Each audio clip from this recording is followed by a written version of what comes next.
Let us start.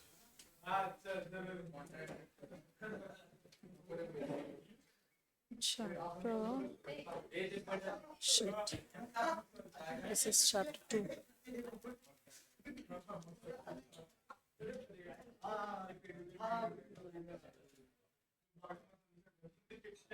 Screen on. ये लिख लिया? कुछ लोगों का मुझे होमवर्क आया ही नहीं है। आप जिसने नहीं भेजा वो बताओ। जी क्यों? ये क्या बात हुई? क्यों? कितने घंटे लाइट गई?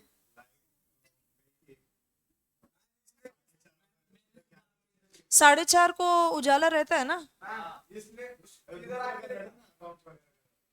बढ़िया,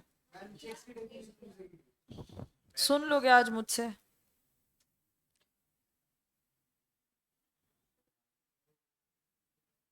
चलो, essential elements of valid contract कौन से सेक्शन में है? सेक्शन 10। क्या क्या है? सबसे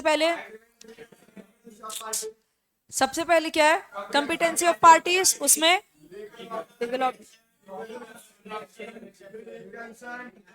agreement not declared to be void. नहीं लिखोगे तो याद नहीं रहेगा, एग्जाम में भी नहीं लिख पाओगे। और बाकी एसेंशियल्स जो सेक्शन 10 में नहीं है, टू पार्टीज होनी चाहिए लीगल से। और क्या था? लीगल फॉर्मेलिटीज और लीगल रिलेशनशिप। और एक पॉइंट था,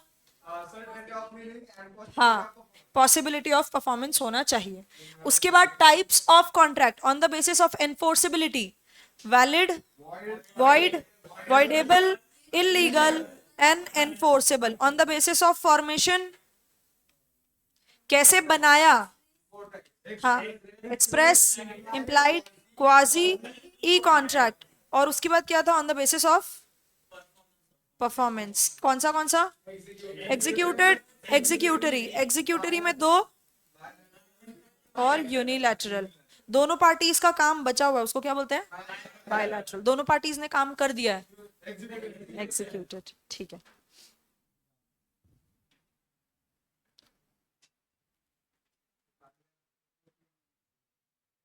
चलो, अगला है प्रपोजल या ऑफर। दोनों ही नाम इस्तेमाल किए जाते हैं, प्रपोजल या offer, under the Indian contract act. Proposal के लिए क्या क्या एसेंशियल एलिमेंट्स है? पहले, प्रपोजल किसको बोलते हैं? When one person signifies to another his willingness to do और टू एब्सटेन फ्रॉम डूइंग। क्योंकि दोनों टाइप का हो सकता है, कोई भी काम करने के लिए या ना करने के लिए, दोनों के लिए कॉन्ट्रैक्ट हो सकता है। सो टू डू और abstain from doing anything with a view to obtaining the assent of that other to such act. अगर वो काम करना है तो, और अगर काम नहीं करना है तो abstinence. He is said to make a proposal. जब सामने वाले को अगर आप ऐसे दर्शा रहे हो कि आपने हाँ बोल दिया, तो फिर ये कॉन्ट्रैक्ट हो जाएगा। अगर आपने हाँ बोल दिया इस काम के लिए, तो I am willing to perform, that is proposal. अब प्रपोजल की एसेंशियल्स है। सबसे पहला, ये एसेंशियल नहीं है बेसिकली, प्रपोजल जो दे रहा है प्रपोजल, उसको क्या बोला जाता है? प्रपोजर भी बोला जाता है, ऑफरर भी बोला जाता है और प्रॉमिसर भी बोला जाता है। और जिसने एक्सेप्ट कर लिया उसको क्या बोलते हैं? प्रॉमिसी, ऑफरी, एक्सेप्टर भी बोल सकते हैं। For a valid offer the party making it must express his willingness to do और नॉट टू डू समथिंग। वहां पर विलिंगनेस होनी चाहिए कि हाँ मैं ये बेचने को रेडी हूं, क्या तुम खरीद रहे हो। सिर्फ बताना कि मेरे पास ये सामान रखा हुआ, ये प्रपोजल हुआ क्या। अगर मैं बस बता रही हूँ कि मेरे पास कुछ सामान रखा हुआ है, डज दैट मीन मैं आपको खरीदने बोल रही हूँ, नहीं। So it should show willingness. The willingness must be expressed with a view to obtain the assent of the other party to whom the offer is made. मैंने बस ऐसे ही रैंडम आपको बोल दिया कि मुझे मेरी गाड़ी बेचनी है, डज दैट मीन मैंने आपको ऑफर दिया है। अगर ये मैं बस बता रही हूँ कि मुझे गाड़ी बेचनी है, ये कब प्रपोजल होगा, जब मेरा इंटेंशन क्या है बताने का, to obtain your assent. An offer can be positive as well as negative. Positive कैसे, अगर कोई काम करने को बोला जाता है, जैसे A offers to sell his car to be for 3 lakh rupees, ये काम है कि ये काम करेंगे। और it can be negative also. Negative when A ask B after his car meets with an accident with B scooter, accident हो गया है और वो क्या बोल रहा है, तुम कोर्ट मत जाना, मैं रिपेयर के पैसे दे दूंगा। यहां पर सामने वाले को कोई काम करने से रोका जा रहा है, ठीक है। So that is negative. So offer दोनों टाइप का हो सकता है, जो पॉजिटिव होता है वो होता है एक्ट, और नेगेटिव होता है abstinence. Classification of offer, offer 5 type के होते हैं। पहला कौन सा है, दूसरा, तीसरा, चौथा, एंड देन स्टैंडिंग ऑफर। ये जनरल और स्पेशल कैसे डिसाइड होगा, जो ऑफर ही है उसके ऊपर डिपेंडेंट है। अगर मैं बोल रही हूं किसी को भी ये खरीदना है तो ये 100 रुपए में मिलेगा, किसी को भी, दैट इज जनरल ऑफर। और अगर मैं बोल रही हूं कि आप लोग में से कोई खरीदना चाहता है, मतलब बाहर वाला कोई नहीं खरीद सकता है, या फिर मैं एक पर्टिकुलर इंसान का नाम बोल रही हूँ कि आश्लेषा ही खरीद सकती है, आश्लेषा अगर ये लेगी तो मैं 100 रुपीज में दे रही हूँ, now that is special offer. तो जनरल और स्पेशल किसके ऊपर डिपेंड करता है, जिसको प्रपोजल दे रहे है ना, जो ऑफरी है उसके ऊपर डिपेंड करता है।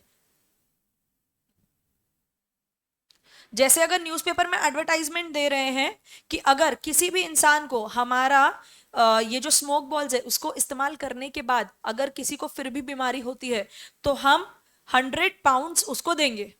ये जनरल है या स्पेसिफिक है, जनरल है या स्पेशल है, जनरल है। और अगर ए बी को बोल रहा है कि तुमको ये गाड़ी खरीदनी है तो मैं इतने रुपए में दूंगा, ये क्या हो गया, स्पेशल। क्रॉस ऑफर क्या होता है, क्रॉस ऑफर में बस मैंने तुमको ऑफर दिया, सेम टाइम पे तुमने भी मुझे वही ऑफर दिया था। मैंने तुमको बोला मैं ये बॉटल बेचने का सोच रही हूँ, सेम टाइम पे तुम्हारा बोलना हुआ कि मुझे आपकी बॉटल खरीदनी है। यहाँ दोनों ऑफर दे रहे, एक्सेप्टेंस कोई कर रहा है क्या, नहीं, तो ये क्रॉस ऑफर है। यहां पर कोई भी कॉन्ट्रैक्ट अभी नहीं हुआ है, it is simply cross offer when two parties exchange identical यानी कि similar offers in ignorance at the time of each other's offer. In ignorance मतलब नहीं पता था कि सामने वाले को भी ये बेचना है या खरीदना है, दोनों ने सेम टाइम पे आइडेंटिकल यानी कि सिमिलर ऑफर दिया है, उसको बोलते हैं क्रॉस ऑफर। क्या यहाँ पर कॉन्ट्रैक्ट बना है, यहाँ पर दोनों साइड से बस क्या आया है, ऑफर आया है। काउंटर ऑफर क्या होगा, काउंटर ऑफर में किसी ने ऑफर दे दिया कि मुझे ये सामान 500 रुपए में बेचना है, आपने बोला कि 400 रुपए में खरीदेंगे, तुमने एक्सेप्टेंस किया है क्या, नहीं, तुमने नया ऑफर मुझे दे दिया है, वो क्या हो गया, काउंटर ऑफर। जैसे कोई चीज हम दे रहे हैं ना तो उसका काउंटर करते हैं कि उसका जवाब देना, उसमें कुछ बदल के जवाब देना, डायरेक्ट जवाब नहीं देना। अगर मैं कोई चीज तुमसे पूछ रही हूं, बदले में तुम भी मुझसे कुछ पूछ रहे हो कि ये सवाल क्यों आया या anything, so you are not answering me, you are giving some encounters, ठीक है। तो वो होता है काउंटर ऑफर, कि अगर मैंने बोला मैं ये सामान तुमको इतने रुपए में बेचूंगी और तुम बोलोगे कि नहीं इतने रुपए नहीं इतने में बेचो, तो वो आप अब नया ऑफर दे रहे हो, अब मैं एक्सेप्ट करूंगी, सो वो होता है काउंटर ऑफर। क्रॉस ऑफर में क्या होता है, दोनों ने आइडेंटिकल ऑफर्स दिए बिना एक दूसरे के ऑफर के बारे में जानते हुए, ठीक है। और काउंटर ऑफर में क्या होता है, एक ऑफर हो गया है, उसके बाद सामने वाला कुछ चेंजेस करके अगर एक्सेप्टेंस करने को रेडी है तो वो एक्सेप्टेंस नहीं है, क्योंकि एक्सेप्टेंस चेंज्ड वाला नहीं हो सकता है, अनकंडीशनल होना चाहिए, अनक्वालिफाइड होना चाहिए, राइट, कोई चेंज नहीं कर सकते हैं, तो वो क्या हो गया, counter offer. Now I will decide कि वो एक्सेप्ट करना है या नहीं करना है, तो उससे ओरिजिनल ऑफर क्या हो जाता है, रिजेक्ट हो जाता है। एंड लास्ट इज स्टैंडिंग और continuing your open offer. Standing offer मतलब जब तक कोई एक्सेप्ट नहीं कर लेता तब तक वो ऑफर ओपन है, या फिर एक लिमिटेड, एक साल के लिए कोई ऑफर ओपन है, एक महीने के लिए कोई ऑफर ओपन है, उसको बोलते हैं स्टैंडिंग या कंटिन्यूइंग या ओपन ऑफर, कि जब तक कोई हाँ नहीं बोल देता तब तक ये ऑफर ओपन है, वो होता है standing offer. It remain open for acceptance over a period of time. So offer के 5 टाइम कौन से हुए? पहले दो जनरल, स्पेशल, स्पेशल को स्पेसिफिक भी बोलते हैं, ठीक है। उसके बाद दो क्रॉस, काउंटर, और उसके बाद एक स्टैंडिंग। स्टैंडिंग मतलब जो ओपन ही है जब तक कोई एक्सेप्ट नहीं कर लेता, मतलब इट इज कंटिन्यूइंग ऑफर या फिर ओपन ऑफर। स्टैंडिंग के दो नाम और क्या है? कंटिन्यूइंग ऑफर और ओपन ऑफर। वैलिड ऑफर के लिए क्या जरूरी है? सबसे पहला, अगर आपको कॉन्ट्रैक्ट एक्ट के अंदर ये ऑफर देना है तो वो कौन सा वाला होना चाहिए? लीगल रिलेशंस क्रिएट करने वाला ऑफर होना चाहिए। Second, it must B certain, definite, not वेग, कि अगर मैं आपको बोल रही हूं कि मुझे कोई सामान बेचना है, I have to be clear कि मैं कौन से सामान की बात कर रही हूं। अगर मेरे पास 2-3 बैग्स है और मैं बोल रही हूँ कि मुझे बैग बेचना है, मेरे पास जो रखा हुआ है क्लियर नहीं है ना 2-3 बैग में से कौन सा bag, so it should be certain, definite and not vague. Vague यानी कि रैंडम नहीं होना चाहिए। Then it must be communicated to the offeree. जब तक ऑफर कम्युनिकेट नहीं होता है तब तक ऑफर माना ही नहीं जाएगा, because it has to express the willingness, तो सामने वाले को पता तो होना चाहिए। So it must be communicated to the offeree. पहला पॉइंट क्या है? It must be capable of creating legal relations. कैसा होना चाहिए? सर्टेन, डेफिनेट और नॉट वेग। और उसके बाद it must be communicated. Communicated क्यों कर रहे हैं? कम्युनिकेट इंटेंशन क्या है? With a view to obtaining assent of the other party. अगर मैं बस आपको बता रही हूं कि मुझे मेरी गाड़ी बेचनी है, मैंने कम्युनिकेट तो कर दिया है, पर क्या मेरा इंटेंशन आपका असेंट लेने का था क्या? नहीं, दोनों फुलफिल होना चाहिए, कम्युनिकेट भी करना with a view to obtain the assent of the other party. And it may be conditional, कुछ कंडीशंस लगा सकते हैं। कंडीशंस लगा सकते हैं कि 1 दिन के अंदर जवाब देना, कंडीशन लगा सकते हैं कि एडवांस पेमेंट करना, ऐसा कोई भी कंडीशन लगा सकते हैं। एक्सेप्टेंस अनकंडीशनल होना चाहिए, लेकिन ऑफर में तो कंडीशंस लगा सकते हैं ना। Offer should not contain a term the non compliance of which would amount to acceptance. इसका मीनिंग क्या हुआ? यहां तक के मीनिंग क्या हुआ? Offer should not contain a term मतलब ऐसा कोई टर्म या कंडीशन नहीं होना चाहिए the non compliance of which would amount to acceptance, जो अगर कंप्लाई नहीं किया तो क्या मान लेंगे? एक्सेप्टेंस। मतलब ऑफर में मैं ये नहीं लिख सकती तुमको कि मैं तुमको लेटर लिख रही हूं कि ये मेरा ऑफर है, अगर तुमने संडे तक मना नहीं किया तो मैं हाँ समझूंगी। Can I write that? मैं तुम्हारे ऊपर ऑब्लिगेशन नहीं डाल सकती मना करने के लिए। अगर जवाब नहीं आया तो क्या मानेंगे? एक्सेप्टेंस है या रिजेक्शन है? तो सामने वाले के ऊपर ऑब्लिगेशन नहीं डाल सकते कि अगर जवाब नहीं दिया, नॉन कंप्लायंस किया इस टर्म का, तो हम इंप्लाइड हाँ मान लेंगे, ऐसा एक्सेप्टेंस नहीं होता है।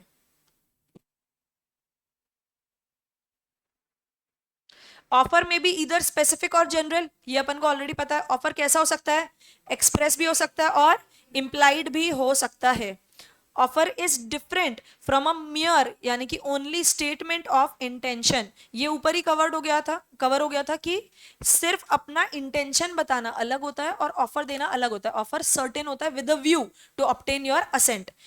It is different from invitation to offer and a mere communication of information, prospectus, advertisement. ये सब जो है ये इन्विटेशन टू ऑफर में आते हैं। What is invitation to offer? Invitation to offer क्या होता है? एग्जाम्पल। Very good afternoon. हाँ हाँ हाँ, अगर उनके पास अवेलेबल हुआ तो वो इशू कर देंगे। परफेक्ट। यस साईराज, आप भी कुछ बोल रहे थे।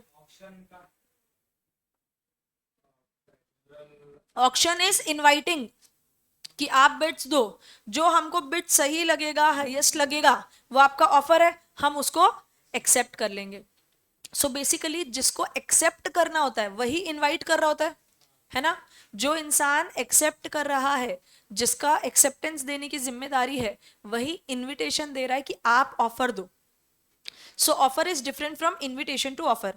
पहला तो offer is different from statement of intention and announcement. बस बता दिया कि हम जो भी स्टूडेंट्स 95% अबव है उनको स्कॉलरशिप देंगे, ये बस अनाउंस किया है। अब वो बच्चों को एप्लीकेशन भी तो फाइल करना पड़ेगा ना, और फिर उसके ऊपर सील लगा के कंफर्म करेंगे, राइट। एक्सेप्ट हम ही करेंगे, लेकिन पहले हम इनवाइट कर रहे हैं कि आप ऑफर दो, तब हम एक्सेप्ट करेंगे। Offer must be distinguished from answer to a question. इस केस में क्या हुआ था, इस केस में दो सवाल पूछे थे। पहला, will you sell us some pen, और दूसरा, टेलीग्राफ मतलब send us lowest cash price. ये बायर ने सेलर को लिखा कि क्या आप हमें ये वाले पेन्स बेचोगे क्या, और लोवेस्ट कैश प्राइस कितना है। सामने वाले ने सिर्फ इसका जवाब दिया, लोवेस्ट कैश प्राइस 900 है। क्या इसका जवाब दिया? वहां उन्होंने बोला कि ठीक है, हम 900 में खरीद रहे हैं, वी आर एक्सेप्टिंग। क्या उन्होंने ऑफर किया था?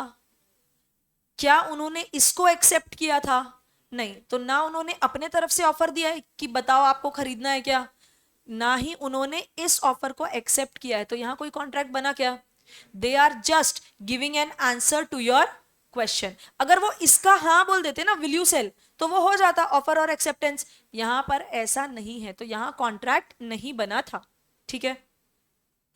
A statement of price is not an offer. जो मेनू होता है, कोई भी होटल में, रेस्टोरेंट में जाते हैं, वहां पर मेनू होता है, वहां पर सारा प्राइस लिस्ट लिखा हुआ होता है। अब अगर वो ऑफर होता और आप उसमें से कुछ भी ऑर्डर करते, तो वो आपका एक्सेप्टेंस हो जाता। मान लो उनके पास अवेलेबल नहीं है, तो आप तो केस फाइल कर सकते थे, राइट। सो अगर वो सिर्फ प्राइस कोट कर रहे, वो इनवाइट करे कि ये सारे ऑप्शन है, इसमें से आप स्पेसिफिक ऑफर दो, क्योंकि offer should be certain, right. तो आप ऑफर दोगे, फिर वो बताएंगे कि हमारे पास अवेलेबल है या नहीं है। ठीक है, तो वो एक्सेप्ट कर रहे हैं। An invitation to make an offer or to do business, वही जो ऊपर कवर हुआ। An invitation to make an offer, the person making the invitation does not make an offer, he just invites the other party to make an offer. जैसे advertisement for sale of goods by auction. Auction में हम क्या बोल रहे हैं, आप offer दीजिए, आप बिड कीजिए और हम आपको सामान बेचेंगे। कंपनी जो एडवर्टाइजमेंट ऑफर ऑक्शन का दे रही है वो एक, दूसरा प्रोस्पेक्टस इशू कर रही है, वहां कंपनी बस बता रही है हमारे शेयर इतने रुपए के हैं, आपको खरीदना है तो आप इन्वेस्ट कर सकते हो। यहां जब आप अप्लाई कर रहे हो शेयर्स के लिए, तब आपने ऑफर दिया है, कंपनी के पास अगर उतने शेयर्स होंगे तो वो आपको इशू कर देगी, अगर उनको नहीं इशू करना है तो वो नहीं करेगी। तो एक्सेप्टेंस कंपनी की तरफ से होता है।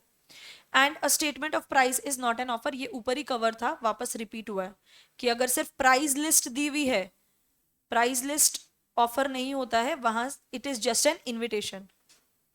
इनविटेशन के ऊपर डिटेल में लिखा हुआ है, जो ऊपर ऑक्शन और प्रोस्पेक्टस का एग्जांपल दिया है ना, यहां हाईलाइट करने की जरूरत नहीं है इसको। कहा गया, यहां पर हाईलाइट करना, इनविटेशन टू ऑफर में क्या क्या आता है। पेज नंबर 18 पे है। इसके ऊपर ये हाईलाइट क्यों करना है, इसके ऊपर केस स्टडी आ सकता है डायरेक्टली, कि कंपनी ने प्रोस्पेक्टस इशू किया था, क्या ये ऑफर है, कंपनी ऑक्शन कर रही है, क्या ये ऑफर है। वैसे अभी किसके पास बुक नहीं है फर्स्ट बेंच में? पीछे है बुक? अरे 4 लोग में 3 बुक है, किसके पास नहीं है?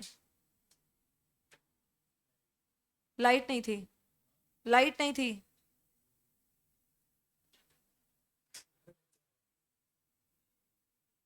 डन।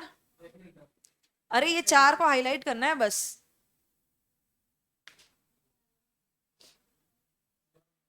सो ऑफर और इनविटेशन टू ऑफर में फर्क कैसे पता चलेगा?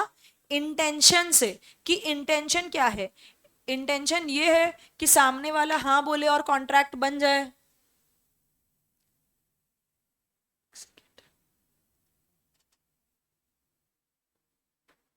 ये डिफरेंस को रीड करो, पेज नंबर 17 पे जो डिफरेंस है, रीड दिस।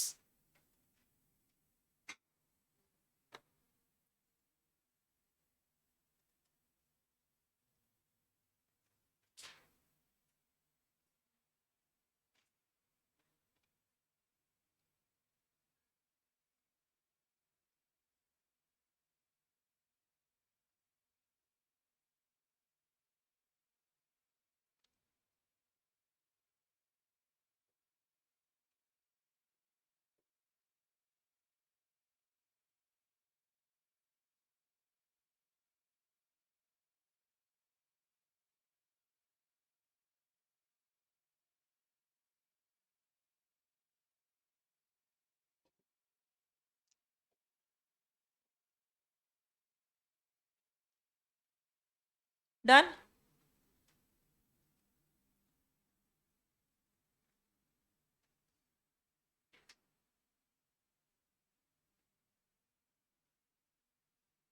सो सीक्वेंस में पहले इनविटेशन टू ऑफर आएगा या पहले ऑफर आएगा? पहले इनविटेशन टू ऑफर आएगा, उसके बाद ऑफर होगा। Offer can be made by act और एब्स्टिनेंस। कोई काम करके या फिर कोई काम ना करके ऑफर दिया जाता है। एक्ट में it can be the conduct, sorry मतलब एक्ट और एब्स्टिनेंस इज इन कोई काम करने के लिए या ना करने के लिए। अगर कोई काम या तो it can be expressed by words या फिर कंडक्ट, और वर्ड्स में रिटन भी हो सकता है और ओरल भी हो सकता है। देन एक्सेप्टेंस, एक्सेप्टेंस का डेफिनेशन हाईलाइट करना, when the person to whom proposal is made signifies his assent. कौन असेंट सिग्निफाई कर रहा है? सिग्निफाई मतलब ऐसे दर्शा रहा है, बाय वर्ड्स और बाय कंडक्ट। असेंट, जिसको ऑफर दिया है वो इंसान। अगर मैं आप लोगों को ऑफर दे रही हूं, कोई और एक्सेप्ट करेगा तो वो एक्सेप्टेंस होगा क्या? नहीं। इसीलिए क्या लिखना जरूरी है? When the person to whom proposal is made, the proposal is said to be accepted.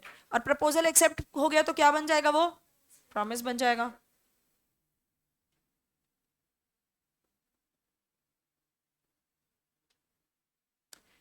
Acceptance के कुछ रूल्स।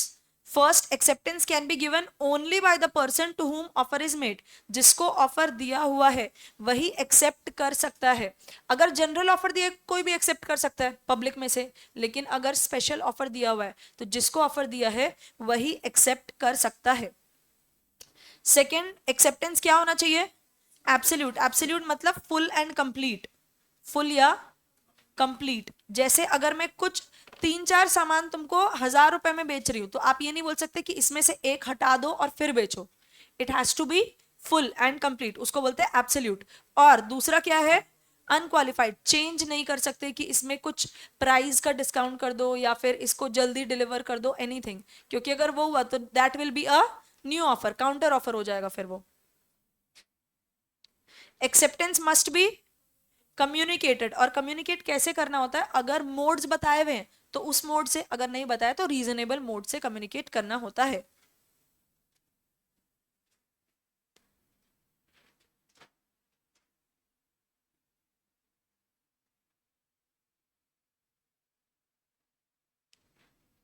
जैसे इस केस में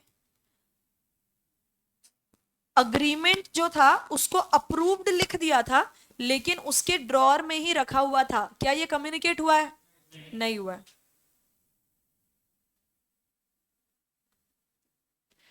कौन से मोड में होना चाहिए? प्रिस्क्राइब्ड मोड में अप्रूव होना चाहिए।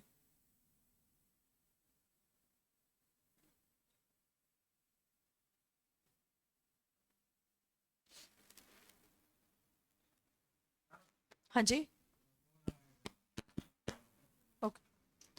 Then time, acceptance must be given within the specified time limit. और अगर स्पेसिफाई नहीं किया है तो, अगर स्पेसिफाई नहीं किया है तो रीजनेबल टाइम लिमिट पे, वरना क्या हो जाएगा? ऑफर रिजेक्ट, मतलब मैं मना कर रही हूं, वो होता है रिजेक्ट। ऑफर अपने आप खत्म हो गया, उसको बोलते हैं एक्सपायर या लैप्स। लैप्स। रिजेक्ट मतलब आपने मना किया, मैंने आपको कोई सामान बेचना था, आपने मना कर दिया, दैट इज रिजेक्शन। आपने कुछ नहीं बोला, टाइम खत्म हो गया, तो ऑफर लैप्स हो गया, एक्सपायर हो गया। ठीक है। लैप्स स्पेलिंग क्या है?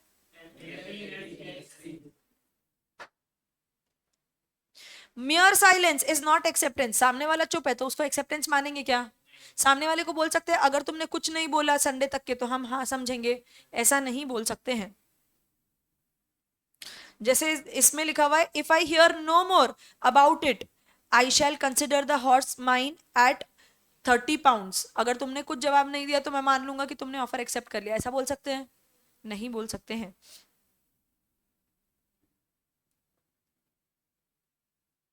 Read this example.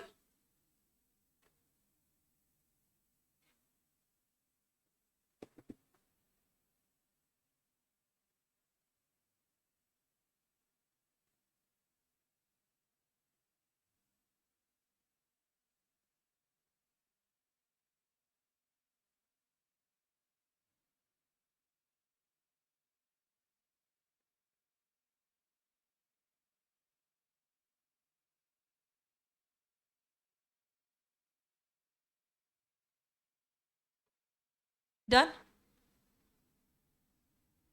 Acceptance by conduct जिसको बोलते हैं इम्प्लाइड एक्सेप्टेंस, अगर एक्शन से समझ आ रहा है, जैसे when a tradesman receives N order from a customer and executes the order by sending the goods.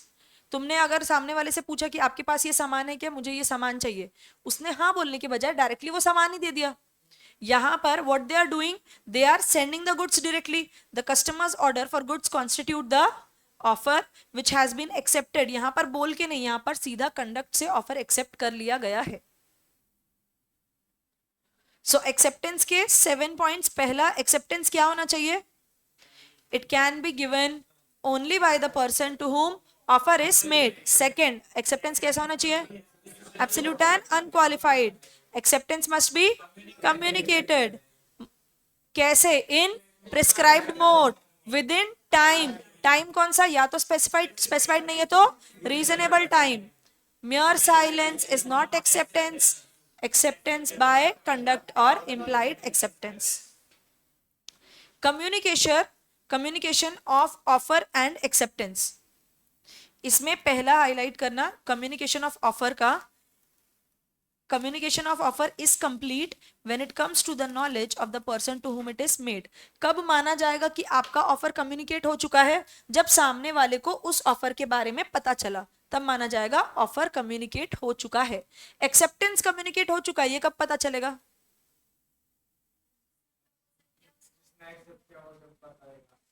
हाँ, तो इसमें दो नजरिए होते हैं कम्युनिकेशन ऑफ एक्सेप्टेंस में।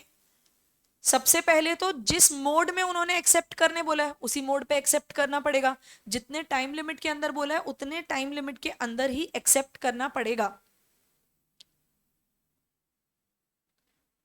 सो कम्युनिकेशन ऑफ एक्सेप्टेंस कैसे कैसे हो सकता है? बाय एक्ट, कुछ काम करके। जैसे सामने वाले को अगर बोला है कि आप हमें लेट्स से, अगर आप ये ऑफर एक्सेप्ट कर रहे हो तो कल सुबह 10 बजे आ जाना। एक्ट से समझ आ गया। या फिर उनको बोला अगर आपको ये ऑफर एक्सेप्ट करना है शाम के 5 बजे से पहले कॉल कर देना। We are asking them to do something. दूसरा, communication of acceptance by omission to do something. यहां पर सामने वाले को बोला कि अगर कल तुम कोर्ट नहीं आते हो तो मैं तुमको 50,000 रुपए दे दूंगा। यहां पर कोई काम ना करने का एक्सेप्टेंस है। वो अगर कोर्ट नहीं आ रहा है मतलब उसने ऑफर एक्सेप्ट कर लिया 50,000 का। और acceptance by conduct, acceptance by conduct जैसे जो तुम पब्लिक बस में चढ़ रहे हो, बस का नंबर देखते हैं और डायरेक्टली उस पर बैठ जाते हैं। वहां पर उनसे पूछते हैं क्या कि आप मुझे यहां पर छोड़ दोगे क्या? नहीं, right. It is by conduct. It is very, it is a general offer which is available for everyone. और उसका एक्सेप्टेंस भी आपके कंडक्ट से, आपके एक्शन से होता है। ये तीन को हाईलाइट करना, communication by act, by omission और by conduct.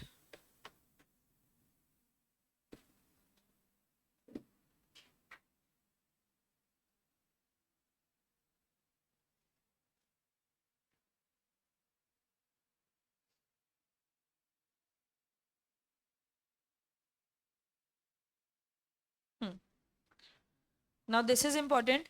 When communication of acceptance is complete, कब माना जाएगा कि आपका एक्सेप्टेंस हो चुका है? किस टाइम पे माना जाएगा?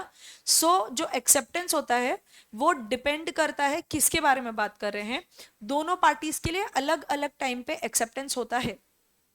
जो प्रपोजर है वो सामने वाले को कंसिडर करते हुए देखेगा और जो एक्सेप्टेंस दे रहा है वो ऑपोजिट पार्टी को कंसिडर करेगा। अगर आपको याद आ रहा हो, इसका हमने देखा था कि जो एक्सेप्टेंस होता है वो सामने वाले पे डिपेंड करता है और रिवोकेशन खुद के ऊपर डिपेंड करता है। याद आ रहा है?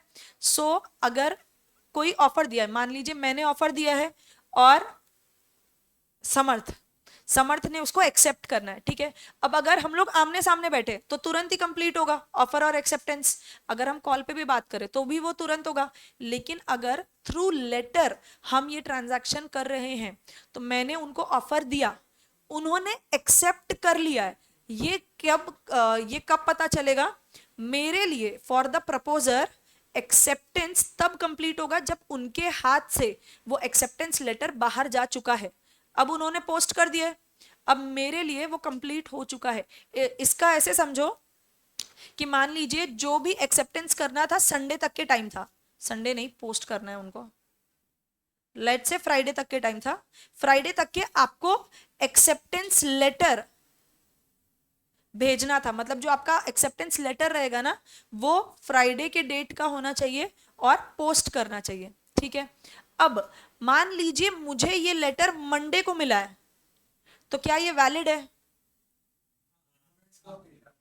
आपने फ्राइडे को भेजा है, last date to accept was Friday, आपने फ्राइडे को एक्सेप्ट कर लिया, मुझे कब मिला? लेकिन आपने एक्सेप्ट फ्राइडे को कर लिया था ना, टाइम लिमिट के अंदर कर लिया था। सो यहां प्रपोजर के लिए कब एक्सेप्टेंस माना जाएगा कंप्लीट हो गया? जब आपने वो you have put it into transmission, now it is out of your control, ठीक है, you have put it into transmission, मेरे लिए आप वैसा कंसिडर किया जाएगा कि आपका काम क्या है, लेटर पोस्ट करना, आपने पोस्ट कर दिया, आपने एक्सेप्ट कर लिया। आपके लिए कब कंप्लीट होगा? जब मुझे रिसीव हो गया, मुझे रिसीव ही नहीं हुआ तो आपके तरफ से एक्सेप्टेंस होगा ही नहीं। So acceptance depends on the other party. Proposer के लिए सामने वाला यानी कि प्रॉमिसी, सी प्रॉमिसर देखेगा प्रॉमिसी का क्या रोल है, उसने फुलफिल कर दिया या नहीं, और प्रॉमिसी देखेगा कि प्रॉमिसर का क्या रोल है, वो फुलफिल हुआ है या नहीं। प्रॉमिसर क्या चेक करेगा? प्रॉमिसी ने अपना रोल फुलफिल किया है नहीं, प्रॉमिसी का रोल क्या है? लेटर पोस्ट करना। प्रॉमिसी देखेगा प्रॉमिसर का रोल फुलफिल हुआ है नहीं, प्रॉमिसर का क्या काम है? रिसीव करना, ठीक है। सो ऑपोजिट पार्टी को कंसिडर किया जाता है as against the proposer. Proposer के लिए कब माना जाएगा? When it is put it into the transmission to him so as to be out of the power of the acceptor to withdraw the same. अब वो कैंसिल नहीं कर सकता है, कैंसिल करना है तो नया लेटर डालना पड़ेगा कैंसिलेशन का। और एज अगेंस्ट द एक्सेप्टर, सामने वाली party, when it comes to the knowledge of the proposer, ठीक है। ये पूरा हाईलाइट करो इसको, दिस इज वेरी इंपॉर्टेंट, सामने वाले के ऊपर डिपेंड करता है, लिख लेना, depends on opposite party, yes, depends on opposite party, depends on opposite party.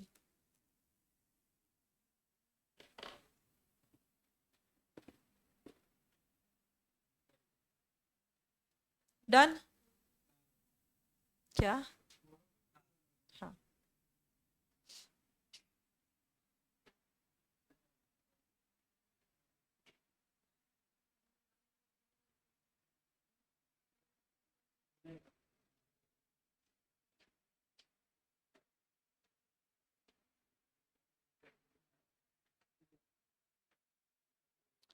Acceptance over telephone, telex, fax तो इंस्टेंटेनियस होता है।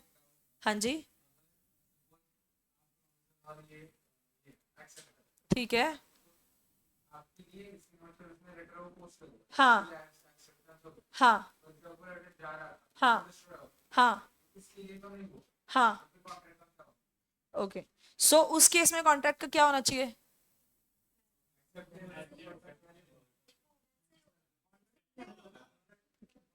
यस, वेट,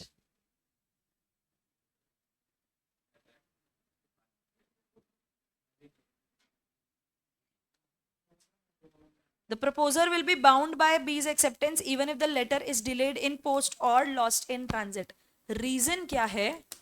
जो प्रपोजर था उसको तो एक्सेप्टेंस, मेरे लिए एक्सेप्टेंस कब होता है? जब आपने पोस्ट कर दिया है, मतलब एक्सेप्टेंस मेरे लिए, मुझे एक्सेप्टेंस मिलना चाहिए, मेरे लिए एक्सेप्टेंस आ चुका है, प्रपोजल भी मेरे तरफ से हो गया, एक्सेप्टेंस भी मेरे तरफ से हो गया, कॉन्ट्रैक्ट बन गया, ठीक है। क्योंकि आपके तरफ से जो रोल था, now it is out of your control, अब जो भी हुआ है आपके रीजन से नहीं हुआ है, आपने तो एक्सेप्टेंस दे दिया ना, जब आपका इन्वॉल्वमेंट नहीं है, आपने कैंसिल नहीं किया, मतलब कॉन्ट्रैक्ट बन गया है, ठीक है।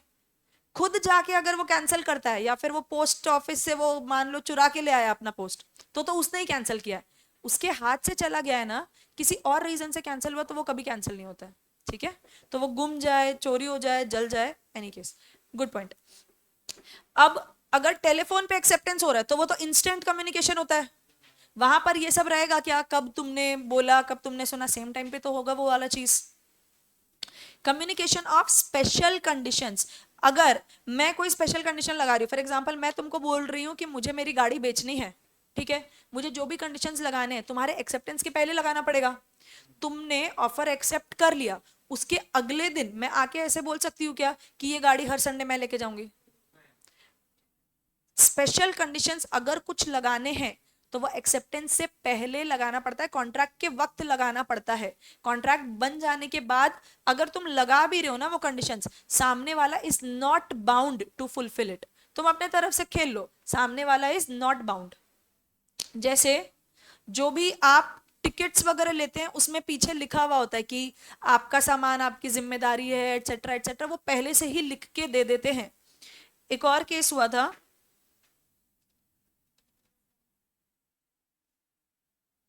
लॉन्ड्री रिसीट पे भी लिखा हुआ होता है कि अगर तुमने 15 दिन के अंदर सामान नहीं लिया तो तुम्हारे सामान की जिम्मेदारी हमारी नहीं है। तो ये बाद में नहीं बोल सकते, उन्होंने जब बिल दिया था ना तभी उसमें पीछे या नीचे में लिखा हुआ होता है।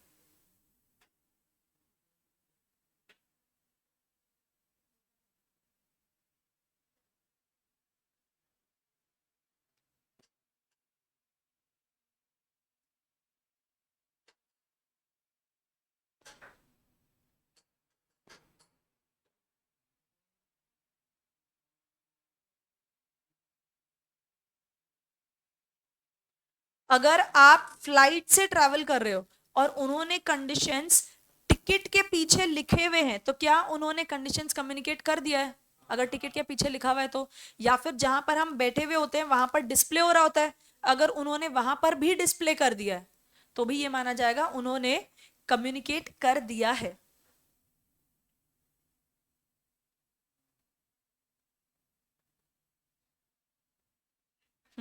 This was another case. Transport carrier ने सबका सामान एक्सेप्ट कर लिया था कि हाँ हम ट्रांसपोर्ट कर देंगे, उसके बाद एक सर्कुलर इशू किया सारे गुड्स ओनर के लिए कि मेरी लायबिलिटी जो है, अगर तुम्हारे सामान को कुछ भी होता है मेरी जिम्मेदारी नहीं है, अगर कुछ भी होता है तुम बिल दिखाना, मैं 10% पैसे ही दे सकता हूँ। सामान एक्सेप्ट करने के बाद उसने बोला चलेगा क्या? तो अगर सामान को कुछ होता है उसको पूरे पैसे देने पड़ेंगे।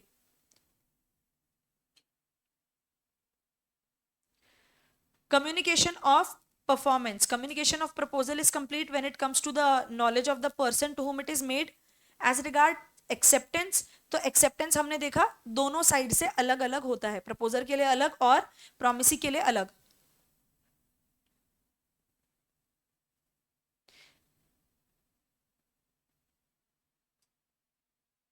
At times the offeree may be required to communicate the performance as well. Communicate the performance as in, अगर आप हमारा ऑफर एक्सेप्ट कर रहे हो, ये जनरल ऑफर के केस में होता है कि अगर आप हमारा ऑफर एक्सेप्ट कर रहे हो तो आप हमें बताना कि आपने ये एक्सेप्ट किया है। अगर इट वाज समथिंग जो एक्शन से होता है, फॉर एग्जांपल रेडबुल का केस पता है, रेडबुल गिव्स यू विंग्स, सामने वाले ने केस कर दिया कि मुझे तो पंख आए ही नहीं थे, राइट? तो वो जनरल ऑफर था कि इट गिव्स यू विंग्स, वैसा। अब अगर मान लीजिए जैसे यहां पर केस हुआ था कि if you use our smoke ball तो आपको इन्फ्लुएंजा वाली बीमारी नहीं होगी, ठीक है? किसी ने भी अगर उसका इस्तेमाल किया उसको बीमारी हो गई, ये जनरल ऑफर था, सामने वाले ने एक्सेप्ट किया है। अब अगर उसको फिर भी बीमारी हो गई है मतलब जो भी कॉम्पेंसेशन है वो देना पड़ेगा, राइट? अगर कंपनी ऐसा लिखती कि if you want to participate in this आपको हमें बताना पड़ेगा that you are using it for 1 month, अगर कंपनी ऐसा बोलती कि आपको कम्युनिकेट करना पड़ेगा that you are performing it, तब कम्युनिकेट करना पड़ता। अगर उन्होंने कुछ नहीं बोला है, आप डायरेक्ट परफॉर्म कर रहे हो और आप क्लेम कर सकते हो कि मैंने तो ऑफर एक्सेप्ट कर लिया था। सो अगर कंपनी बाद में क्लेम करती है ना कि हमें तो पता ही नहीं है तुमने वो काम किया है या नहीं, कंपनी के फेवर में जवाब नहीं जाएगा। वाई? कंपनी ने कभी बोला ही नहीं था कि आप परफॉर्म कर रहे हो तो हमें कम्युनिकेट करना, ठीक है? So if there is an offer, general offer कि हमारा प्रोडक्ट इस्तेमाल करने से ऐसा होता है वैसा होता है, मान लिया जाएगा अगर आपने वो प्रोडक्ट यूज किया है मतलब आपने वो ऑफर एक्सेप्ट कर लिया है। अगर कंपनी चाहती है कि आप उस एक्सेप्टेंस को कम्युनिकेट करो तब उसको पहले से ही लिख के देना पड़ेगा कि जो भी इसमें पार्टिसिपेट कर रहे हैं हमें पहले बताना, ताकि हम उसको ऑब्जर्व करेंगे या उसका रिकॉर्ड मेंटेन करेंगे, एनीथिंग। बाद में कंपनी नहीं बोल सकती कि हमें तो पता ही नहीं था ऐसा कुछ हुआ है, because it is general offer.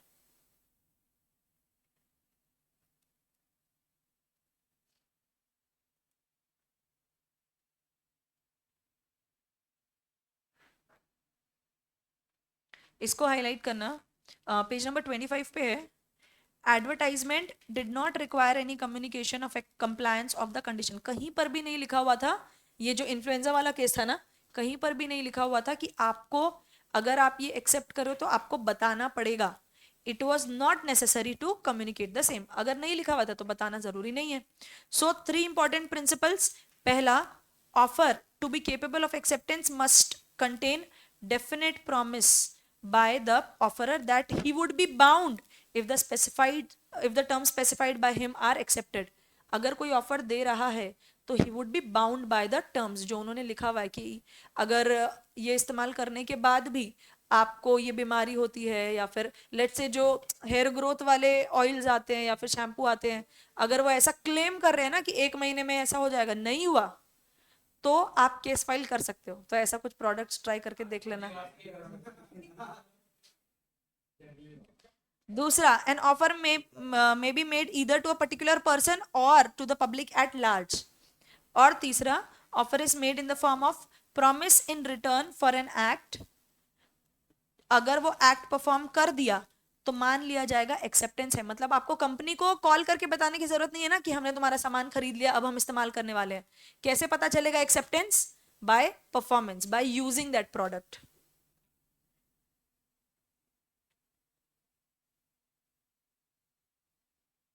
So Red Bull के केस में क्या उनको बताना जरूरी था कि मैंने तुम्हारे यहाँ का रेडबुल पिया, फिर भी मैं पीने वाला हूँ तुम्हारे यहाँ का रेडबुल, मुझे पंखा जाने चाहिए? कम्युनिकेट करने की जरूरत नहीं है. पिया है, the offer has been accepted. पिया है तुमने Red Bull? Do you like it? It's really good.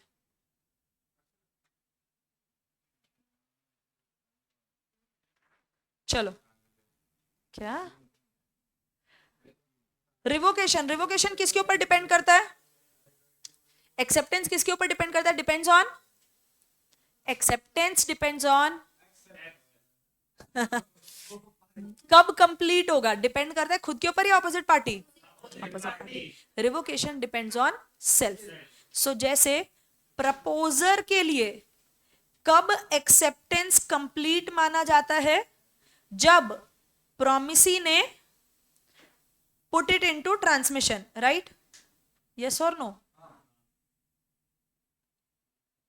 और प्रॉमिसी के लिए कब माना जाएगा? व्हेन प्रपोजर, प्रपोजर का क्या ड्यूटी है? जब उसके नॉलेज में आता है. तुमको समझ आ रहा है? तुम क्या लिखोगे एग्जाम में? तुमको वर्ड्स ही नहीं आ रहे हैं. सामने वाले पार्टी के ऊपर डिपेंड करता है. प्रपोजर किसको देखेगा? प्रॉमिसी. प्रॉमिसी का काम क्या था? To put it into transmission. Now it is out of his control. Promisee किसको देखेगा? प्रपोजर. प्रपोजर का काम क्या है? To receive it, to get the knowledge of it. सामने वाले पार्टी के ऊपर डिपेंड कर रहा था. यहां तक समझा? जहां रिवोकेशन की बात आती है, रिवोकेशन में प्रपोजर खुद को ही देखेगा. प्रपोजर का काम क्या था? उसके नॉलेज में आ जाना चाहिए. और प्रॉमिसी खुद को ही देखेगा. उसका काम क्या था? Put it into transmission. वही चीज है. यहां पर ऑपोजिट थी, यहां पर सेम है. वही चीज है. ठीक है? रिवोकेशन, अगर मुझे ऑफर रिवोक करना है, मैंने तुमको बोला था फ्राइडे तक के ऑफर एक्सेप्ट हो सकता है. मैंने आज शाम के ही रिवोक कर दिया, तुमको नहीं पता चला, मैंने तो रिवोक कर दिया है ना. अब अगर तुम कल भी ऑफर एक्सेप्ट कर रहे हो, मैंने आज ही रिवोक कर दिया था, तुमको बाद में पता चलता है, मुझे फर्क नहीं पड़ता. ठीक है? तुम्हारे लिए कब रिवोकेशन माना जाएगा? जब तुम्हें उसके बारे में पता चला. सो जो भी पर्सन रिवोक कर रहा है, उसके लिए वो खुद को ही देखेगा कि मैंने रिवोक कैसे किया है? By putting it into transmission. सामने वाले के लिए कब होगा? When it comes to his knowledge. इसको हाईलाइट करना. Communication of revocation is complete. Proposal भी रिवोक हो सकता है, एक्सेप्टेंस भी रिवोक हो सकता है.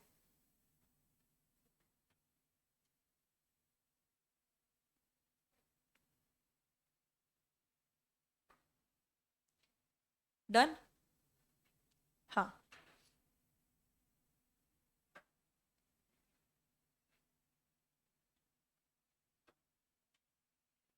ये पर्सन हु मेक्स इट करना. Person who makes it. Done?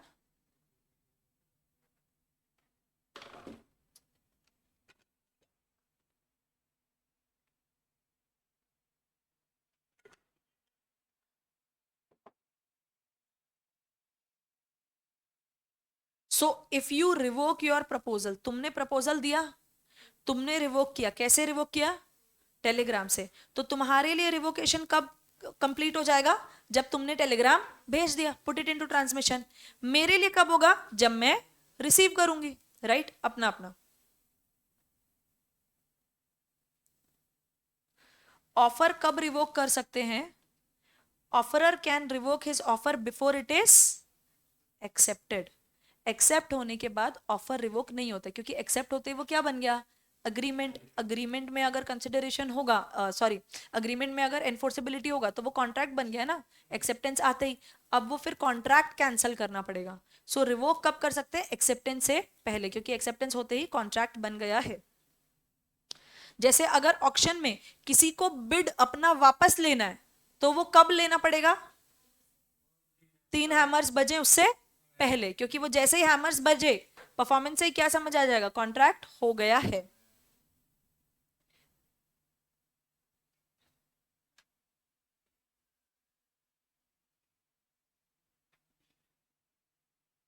ये रिवोकेशन ऑफ प्रपोजल नहीं है, रिवोकेशन ऑफ एक्सेप्टेंस है।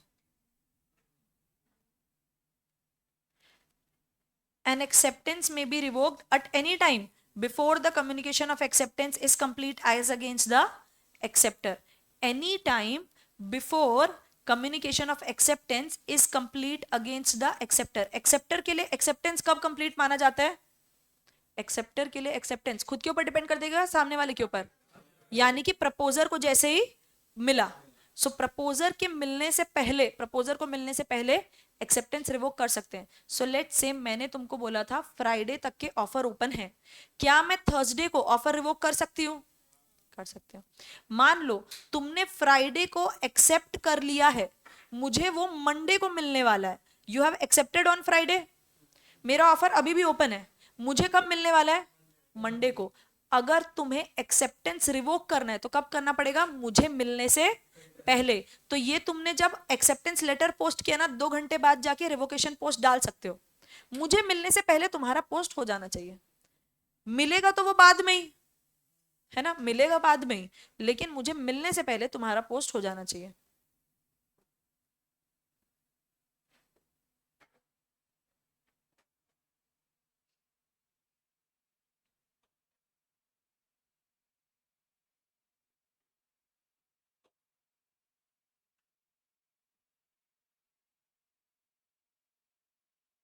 ये कॉन्ट्रैक्ट ओवर टेलीफोन पहले ही कर चुके हैं। पोस्ट वाला भी जो ऊपर हमने हाईलाइट किया है ना, कि it can be revoked before acceptance.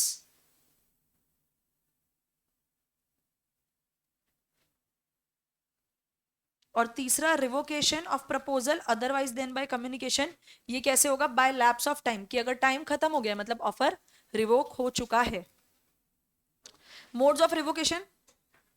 First mode कैसे रिवोक कर सकते हैं? नोटिस देके, आपने रिवोकेशन का नोटिस दे दिया। दूसरा लैप्स ऑफ टाइम, अगर हमने बोला था फ्राइडे तक का ही टाइम है, फ्राइडे हो गया, तुम्हारा एक्सेप्टेंस नहीं आया, तो मेरा ऑफर अभी भी कंटिन्यू करेगा क्या? नहीं, ऑफर रिवोक हो चुका है। Third, bye non fulfilment of condition president. अगर मैं बोल रही हूं कि जिसको भी ऑफर एक्सेप्ट करना है, जिसको भी मेरी गाड़ी खरीदनी है, आज मुझे 5,000 रुपए टोकन दे देना, ये क्या है? Condition president. गाड़ी का कॉन्ट्रैक्ट बाद में होगा, लेकिन टोकन आज चाहिए, तो ये कंडीशन अगर तुम आज फुलफिल नहीं कर रहे हो तो ऑफर रिवोक। बाय डेथ और इंसेनिटी, किसका? प्रपोजर का। And it would result in automatic revocation but only if the fact comes to the knowledge of the acceptor। अगर प्रपोजर मर गया है और एक्सेप्टर को पता चल गया है कि वो मर चुका है, तो अब वो एक्सेप्ट नहीं कर सकता है, क्योंकि पार्टी एग्जिस्ट नहीं करी है। लेकिन अगर उसको नहीं पता चला है ना, तो वो फिर भी एक्सेप्ट कर सकता है। तब फिर पर्सनल स्किल इन्वॉल्व नहीं है ना, तो उसके रिप्रेजेंटेटिव को फुलफिल करना पड़ता है। तो सिंपल, अगर प्रपोजर वेट कर रहा है एक्सेप्टेंस का, वेट करते करते ही मर गया वो इंसान, तो ऑफर रिवोक हो चुका है। ठीक है। काउंटर ऑफर से क्या होता है? जो ओरिजिनल ऑफर आपने दिया वो अब रिवोक हो गया। अब काउंटर ऑफर, जो नया ऑफर आया, उसके ऊपर हम तय करेंगे कि ये कंटिन्यू होगा या नहीं। By the non acceptance of offer according to the prescribed और यूजुअल मोड। अगर मैंने बोला था ईमेल करके आपको ऑफर एक्सेप्ट करना है, आपका कोई ईमेल आया ही नहीं है, ऑफर मेरा रिवोक हो जाएगा। एंड बाय सब्सिक्वेंट इलीगैलिटी, मेरा ऑफर था फ्राइडे तक का, कि ये सामान मैं बेचने वाली हूँ, थर्सडे को ही लॉ में चेंज आया और वो सामान बेचना अब इलीगल हो गया है, लाइसेंस कैंसिल हो गया है मेरा, कुछ भी हुआ है। सो जैसे ही वो इलीगल हुआ है तब ऑफर कैंसिल हो चुका है। क्यों? क्योंकि अब लॉफुल ऑब्जेक्ट है ही नहीं, लीगल ऑब्जेक्ट होना चाहिए, अब वो ऑब्जेक्ट ही इलीगल हो गया, तो ऑटोमेटिकली रिवोक हो जाएगा। सो रिवोकेशन, या तो आप नोटिस दे दो, या फिर क्या खत्म हो गया, टाइम खत्म हो गया है, इंसान खत्म हो गया है, कंडीशन फुलफिल नहीं किया, कोई और ऑफर दे दिया, यूजुअल मोड में एक्सेप्ट नहीं किया, या फिर सब्सिक्वेंट इलीगैलिटी। 7 पॉइंट्स याद करो, ये वाले इंपॉर्टेंट है।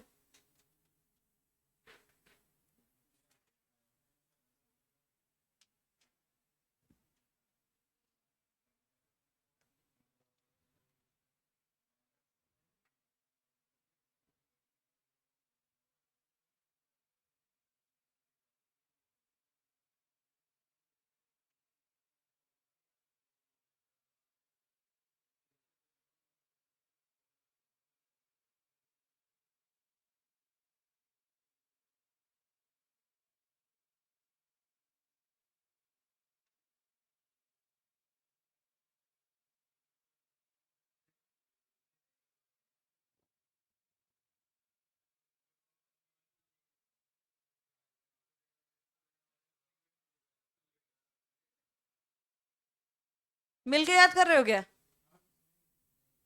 नहीं नहीं, आप दोनों मिलके याद कर रहे हो गया? पहला क्या है?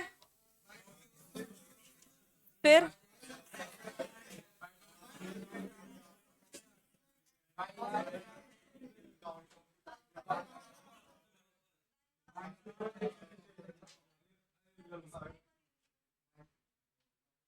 लिखो एक बार, जो नोटबुक है उसमें लिखो।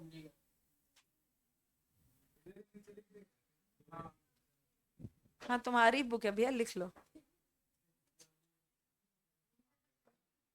अच्छा, वो जो रिवोकेशन वाला था ना, वहां पर लिखना है depends on self. Depends on self, ये शायद पढ़ते वक्त लिखा है या नहीं, मुझे याद नहीं आ रहा है। रिवोकेशन वाला है ना, पेज नंबर 26 पे।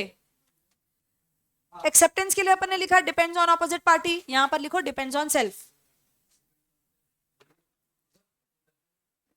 Depends on self. एग्जाम में अगर इसके ऊपर क्वेश्चन आता है, कुछ सेकंड्स लेके शांति से सोचना जवाब क्या होगा, फिर लिखना, उल्टा पुल्टा मत कर देना हड़बड़ी में।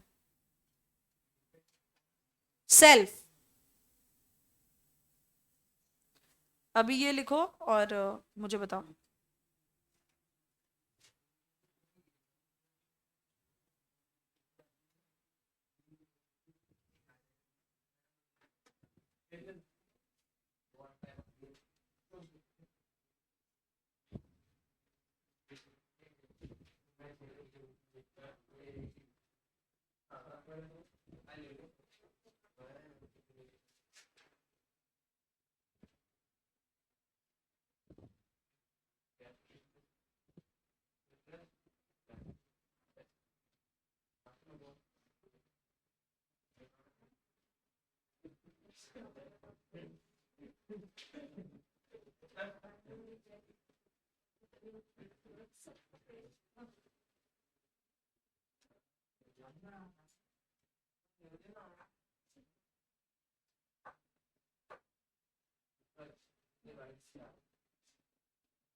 हो गया? 2 मिनट लगेगा तुमको लिखने में, अभी और 2 मिनट।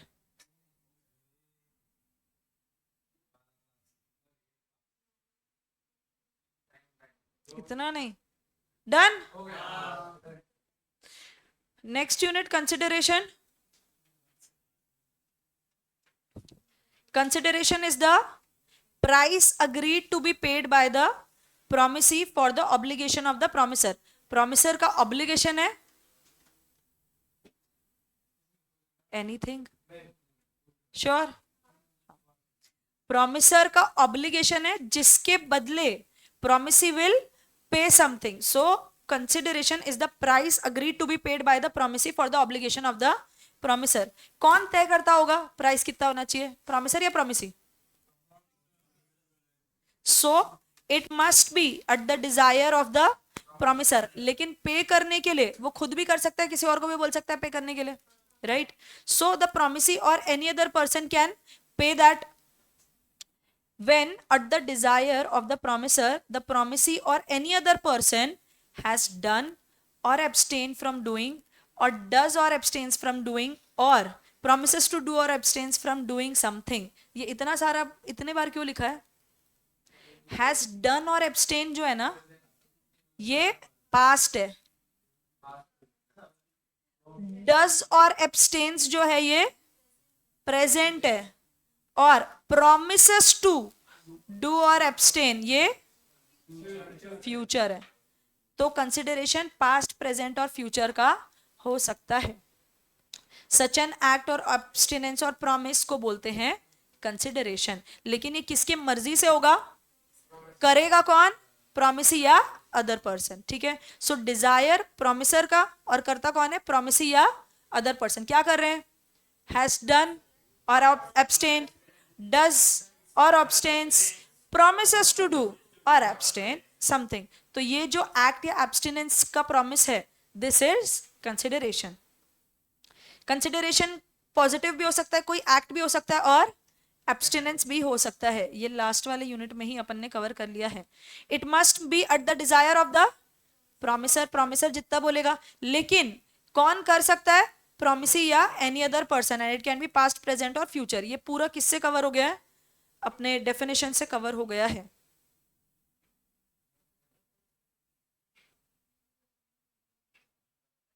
अगर मुझे कोई सामान बेचना है, मुझे ये बॉटल बेचना है, कोई और इसका प्राइस डिसाइड कर सकता है क्या? So any third party can not tell you कि क्या कंसिडरेशन होगा. सिर्फ प्रोमिसर के डिजायर पे इट मूव्स. यानी कि प्रोमिसर की जो इच्छा होती है, अगर उनको जम रहा है तो they will make the offer.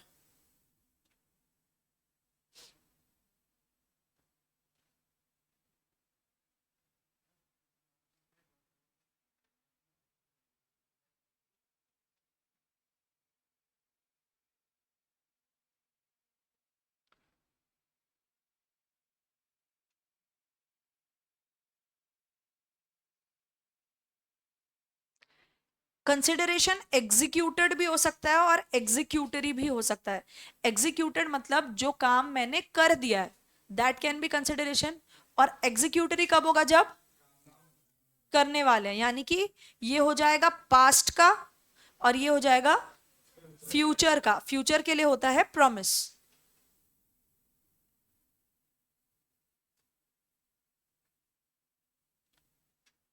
Past, present और फ्यूचर, वही चीज को लंबा लंबा बस लिखा हुआ है. Consideration need not be adequate. So इसका एग्जाम्पल जैसे अपन क्या लेते हैं? मेरा फोन अगर मैं 100 रुपए में भी बेच रही हूं तो वो समथिंग ऑफ वैल्यू होना चाहिए. समथिंग ऑफ वैल्यू होना चाहिए. जरूरी नहीं है कि इक्वल वैल्यू का हो, ज्यादा को हो. समथिंग ऑफ वैल्यू होना चाहिए. Something which the value which the law would regard as having some value. Adequate होना जरूरी नहीं होता है. लेकिन बस इतना है कि अगर एडिक्वेट नहीं हुआ, बहुत ही ज्यादा कम है, तब फिर क्या डाउट आएगा कि यहां पर कोर्जन किया होगा, अनड्यू इन्फ्लुएंस किया होगा, मतलब यहां पर कंसेंट फ्री नहीं है. ये मानते हैं, हो भी सकता है नहीं भी हो सकता है. सो वहां पर बस एक डाउट क्रिएट होता है. बट कंसिडरेशन अभी भी एक्सेप्टेबल है.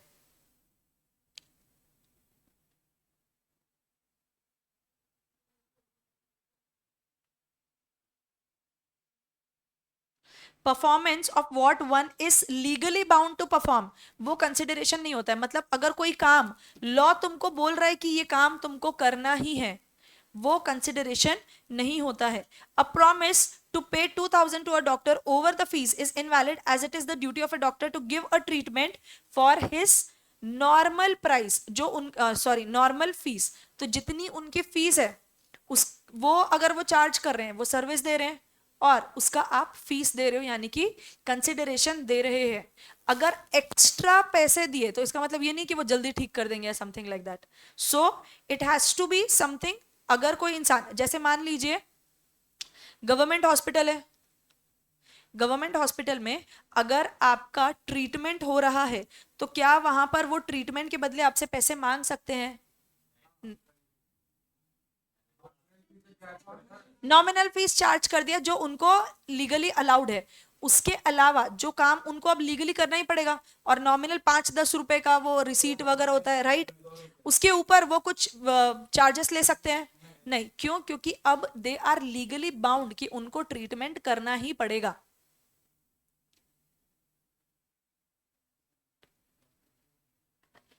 Consideration must be real and not illusory. Real consideration होना चाहिए. अगर तुमसे काम करवा के मैं तुमको कुछ भी ऐसे बोल रही हूँ कि चांद तारे तोड़ के लाके देंगे. Consideration must not be unlawful, immoral और अपोज्ड टू पब्लिक पॉलिसी. जैसे अगर किसी इंसान को बोल रहे हैं कि हम तुमको गवर्नमेंट बैंक में नौकरी दिलवा देंगे अगर तुम हमें पैसे देते हो, तो यहां पर क्या हो रहा है, ये पब्लिक पॉलिसी के अगेंस्ट आपका ट्रांजैक्शन हो रहा है. सो ऐसा ट्रांजैक्शन लॉफुल नहीं होता है. कंसिडरेशन लॉफुल होना चाहिए. हमने जो एसेंशियल एलिमेंट्स पढ़े वहां सिर्फ कंसिडरेशन नहीं लिखा है, लॉफुल कंसिडरेशन लिखा हुआ है. सिर्फ ऑब्जेक्ट नहीं लिखा है. क्या लिखा है? लीगल ऑब्जेक्ट लिखा हुआ है. सिर्फ कंसेंट नहीं है. क्या है? Free consent. ठीक है.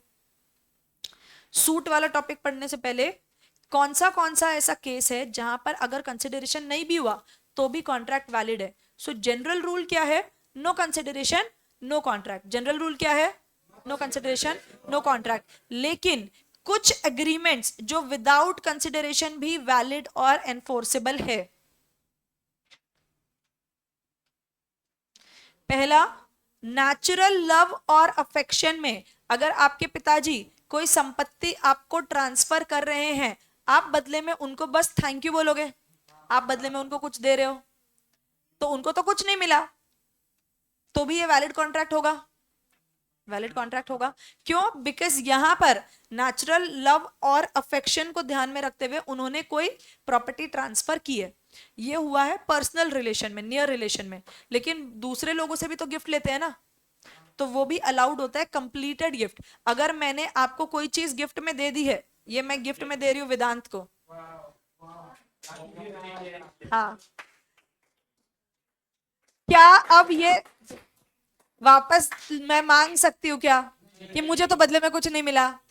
नहीं. So this is completed gift. Completed gift मतलब अगर वो चीज को रजिस्टर करना था, जैसे कार गिफ्ट किया है तो सामने वाले के नाम से रजिस्टर अब कर दिया है ना, कंप्लीट हो चुका है वो गिफ्ट. अब वापस नहीं मांग सकते ये बोल के कि मुझे तो बदले में कुछ मिला ही नहीं. उसने थैंक यू भी नहीं बोला तो मैं वापस, थैंक यू नहीं भी बोला तो भी मैं वापस नहीं मांग सकती हूँ. हमारी लड़ाई भी हो गई तो भी मैं वापस नहीं मांग सकती हूँ.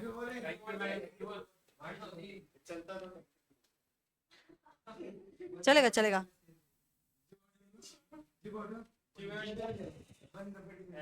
हो गया. सो दो कौन से गिफ्ट वाले हैं? एक नेचुरल लव एंड अफेक्शन, दूसरा कंप्लीटेड गिफ्ट. दो पास्ट से रिलेटेड है. ठीक है, तुम्हारे पास्ट से नहीं. Compensation for past voluntary services और promise to pay time barred date. ये दो पास्ट से रिलेटेड है. देखो ये दो गिफ्ट से रिलेटेड थे,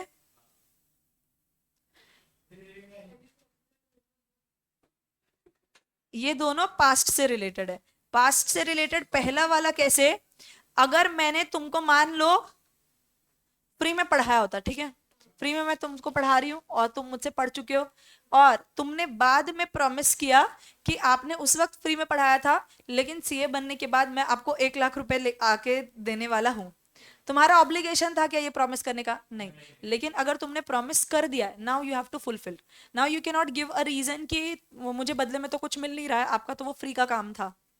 अगर तुमको कुछ नहीं देना है so you don't have to promise, but if you have said कि I will compensate for past voluntary service जिसका बेनिफिट मुझे मिला है, अगर तुम ये प्रॉमिस कर रहे हो ना तो you have to fulfil it. ठीक है, इसका मतलब सर्विसेज प्रोवाइड हो चुकी है, तुमको बेनिफिट मिल चुका है, उसके बाद तुमने प्रॉमिस किया। दूसरा, promise to pay time barred date. Time barred date मतलब लिमिटेशन एक्ट के हिसाब से अब वो क्लेम नहीं कर सकते हैं, तो सामने वाला कोई एक्शन नहीं ले सकता। अब अगर तुम दे रहे हो तुम्हारी मर्जी, नहीं पे कर रहे हो तो तुम्हारी मर्जी। अगर तुम प्रॉमिस कर रहे हो कि आई विल पे, यहां पर तुम्हारी जिम्मेदारी थी क्या 3 साल के बाद पे करने की? नहीं थी, लेकिन अगर तुम प्रॉमिस कर रहे हो I will pay, then you have to pay. ठीक है, सो दोनों केसेस में जिम्मेदारी नहीं थी, but if you have promised, if you have promised then you have to fulfil it. उसके बाद 3 एबीसी से है, एजेंसी, बेलमेंट और charity. Agency, bailment, charity. Agency के केस में अगर मैं किसी को एजेंट बना रही हूं, मेरा सामान बेचना है, 1 महीने के अंदर अगर तुम ये सामान बेच देते हो 10% कमीशन तुम्हारा। वो रोज ढूंढ रहा है मेरे लिए ग्राहक, नहीं मिल रहा है, काम उसने किया नहीं मिला कोई, मुझे उसको कोई कमीशन देना पड़ेगा क्या? नहीं देना पड़ेगा, तो यहां पर उसको कंसिडरेशन नहीं मिला। दूसरा, बेलमेंट। बेलमेंट में भी बहुत सारे टाइप्स होते हैं, ये मैं आपको बताती हूँ। And then charity. अगर चैरिटी का वादा कर दिया है ना कि हम चंदा देंगे और सामने वाले ने आपके भरोसे पे खर्चा कर दिया है, तो यू हैव टू पे फॉर इट। ठीक है, क्या हो गया? So natural love and affection के केस में कंडीशन क्या क्या है? पहला, नेचुरल लव और अफेक्शन होना चाहिए, किसके बीच में होगा? Near relation to each other होना चाहिए, और राइटिंग रजिस्टर्ड होना चाहिए। सो आपस में प्यार होना चाहिए, near relation as in family relations होने चाहिए। क्या? तो अगर आप अपने दोस्त को कोई गिफ्ट दे रहे हो तो वो कंप्लीटेड गिफ्ट में आएगा। ठीक है, वो कंप्लीटेड गिफ्ट में आएगा। और तीसरा और चौथा क्या है? Writing and signed. Writing and sign, ये सब किस चीज के लिए? जब प्रॉपर्टी ट्रांसफर हो रही होती है ना, उसके लिए। सो husband, wife, newly वेडेड daughter in law, वैसा। देन कॉम्पेंसेशन, नहीं, इसके बाद कौन सा था? Completed gift. यहां पर नियर रिलेशन का होना बिल्कुल जरूरी नहीं होता है, बस जरूरी क्या है? गिफ्ट एक्चुअली मेड, गिफ्ट दे चुके हैं। तुम गिफ्ट रैप करके लेके गए हो लेकिन अभी तक उनके हाथों में नहीं दिया, वापस ला सकते हो। उसके बाद 2 किससे रिलेटेड था? पास्ट से related. Compensation for past voluntary services. Past voluntary services, यहां पर 3 चीजें हैं, पास्ट, वॉलेंटरी सर्विसेज और चौथा है कॉम्पेंसेशन। यही 4 कंडीशंस है। ठीक है, पहला कंडीशन है compensation. Promiser must have intended कि मैं कॉम्पेंसेट करूंगा। ठीक है, पहला पॉइंट ये हो गया कॉम्पेंसेशन। दूसरा, पास्ट। पास्ट मतलब सर्विस रेंडर हो चुके हैं। पास्ट से वो वाला पॉइंट है कि सर्विस रेंडर हो चुके हैं। तीसरा क्या है? वॉलेंटरी। सर्विस जो रेंडर किया था उस वक्त वो क्या किया था? वॉलेंटरीली किया था। और चौथा सर्विसेज का है कि जब सर्विस दिया ना, that person was in existence, मतलब जिसको बोल रहे हैं कि तुम्हारे लिए हमने ये फ्री में काम किया था, that person should have existed, तब वो बाद में कॉम्पेंसेशन का वादा कर सकता है। तो ये जो पॉइंट है compensation for past voluntary services, इसके 4 पॉइंट इसी हेडिंग से है। कॉम्पेंसेशन का इंटेंशन होना चाहिए, पास्ट यानी कि वो काम हो चुका है, वॉलेंटरीली हो चुका है, और सर्विसेज देते वक्त एग्जिस्ट कर रहे थे। Easy. Natural love and affection के 4 पॉइंट्स क्या थे? 4 condition. Natural love and affection किसके बीच में होगा? नियर रिलेशन वाले। राइटिंग और रजिस्टर्ड होना चाहिए। टाइम बार्ड डेट्स पे करने का प्रॉमिस। टाइम बार्ड कैसे होता है? लिमिटेशन एक्ट से होता है। अगर वहां पर तुम राइटिंग में, साइन में बोल रहे हो कि मैं ये पैसे देने वाला हूं, तो अब ये नया कॉन्ट्रैक्ट हो गया है, क्योंकि पुराना वाला तो अब लैप्स हो चुका है, अब वो पैसे मिलेंगे नहीं, अब नया कॉन्ट्रैक्ट हो रहा है। तो तुम पैसे दे रहे हो, बदले में कुछ मिल रहा है क्या? दुआएं मिल रही है बस। उसके बाद एबीसी। ए से क्या है? एजेंसी। एजेंसी क्रिएट करने के लिए कंसिडरेशन जरूरी नहीं होता है। दूसरा, बेलमेंट। बेलमेंट क्या होता है? बेलमेंट कोई स्पेसिफिक पर्पस के लिए। हाँ, उस जब अपन ये पढ़ रहे थे तब कैलकुलेटर का एग्जांपल लिया था, कोई आपसे कैलकुलेटर लेके गया था, यस कैलसी लेके गया था, कैलकुलेटर बोल रही तो कैलसी लेके गया था। नहीं नहीं, इवन आई यूज टू से दिस, जब मैं पढ़ रही थी मैं भी कैलसी ही बोलती थी।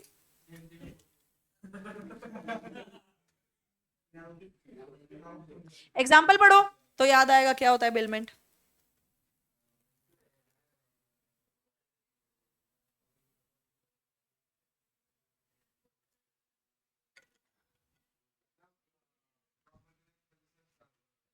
सिर्फ पोजीशन ट्रांसफर किया, ओनरशिप ट्रांसफर नहीं किया, तो वो फ्री में हो सकता है। बेलमेंट ग्रेचुइटस, ग्रेचुइटस बेलमेंट क्या था, वो होता है तुमने उसको कैल्सी दिया तो पैसे लिए थे क्या उसके, नहीं लिए थे, लेकिन बेलमेंट था, उसको पोजीशन दिया था कुछ टाइम यूज करने के लिए, ये भी एक कॉन्ट्रैक्ट होता है, उसका जिम्मेदारी क्या है, वापस दे देना जब काम हो जाए उसके बाद।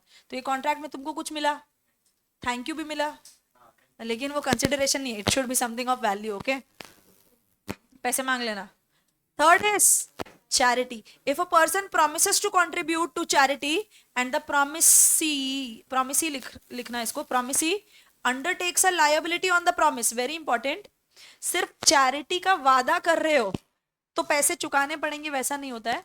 अगर तुमने चैरिटी का वादा किया, किसी मंदिर में जाके बोला कि हम दान देने वाले हैं, मंदिर के पुजारी ने उस प्रॉमिस के बेसिस पे कुछ सामान खरीद लिया, अब तुम्हारी जिम्मेदारी है पैसे देने की। अगर उन्होंने कोई सामान नहीं खरीदा ना, तुम्हारी जिम्मेदारी नहीं होगी।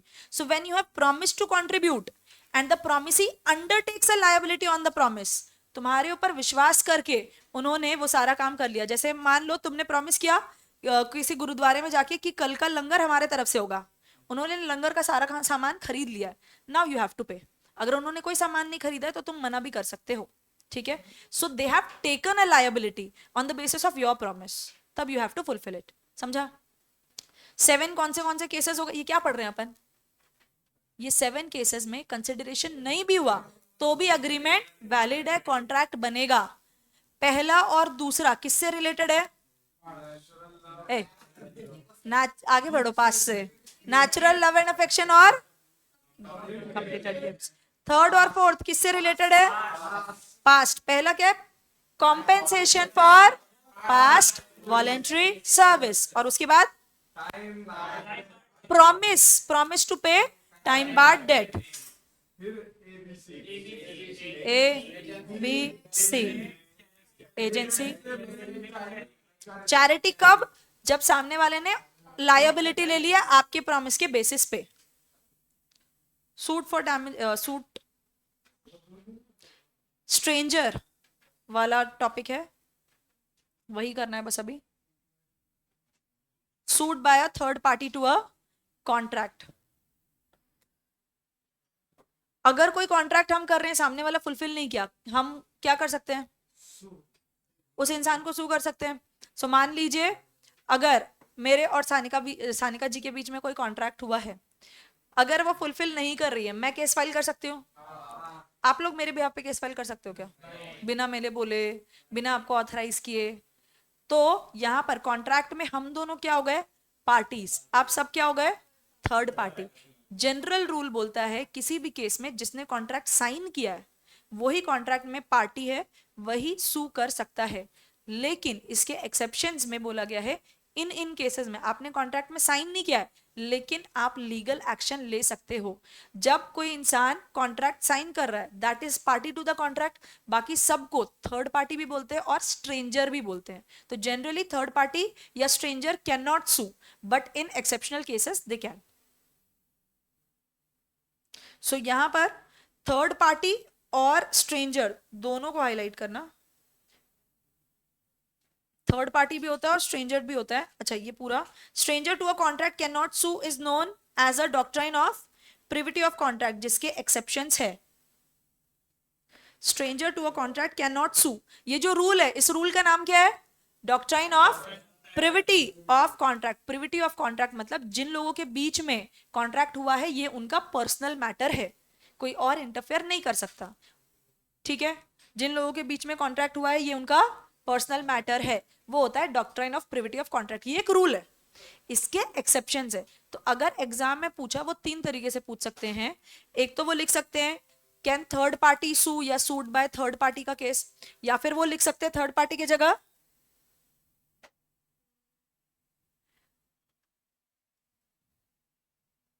ठीक है रिकॉर्ड हो रहा है, थर्ड पार्टी की जगह दे कैन राइट स्ट्रेंजर, या फिर वो लिख सकते हैं doctrine of privity of contract क्या होता है, उसके एक्सेप्शंस क्या है, ठीक है। सो हेडिंग में ही लिख लेना सूट बाय थर्ड पार्टी और स्ट्रेंजर, ये तरीका हो गया, या फिर और डॉक्ट्राइन ऑफ प्रिविटी ऑफ, क्या हो गया, गया स्क्रीन गार्ड गया, लिखो भाई doctrine of privity of contract, third party के साथ साथ लिख सकते हो या फिर स्ट्रेंजर।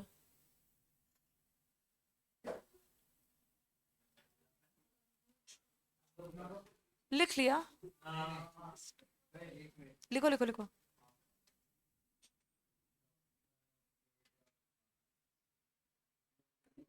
कितना अच्छा मीम डाला है मैंने, बताओ।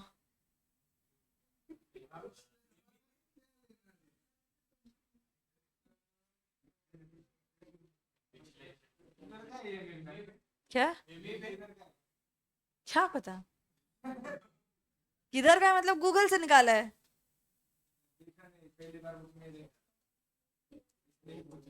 नहीं पता तो मुझे भी नहीं है, होगी कोई ये।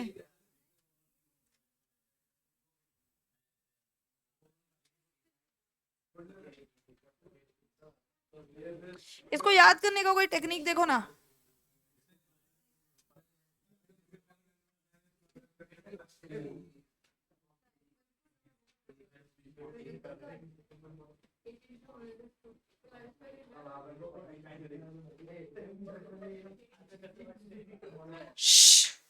इसको टेक्निक देखो, 1 मिनट है आपके पास, इसको याद करने का कुछ टेक्निक देखो। वहां 7 याद किए ना,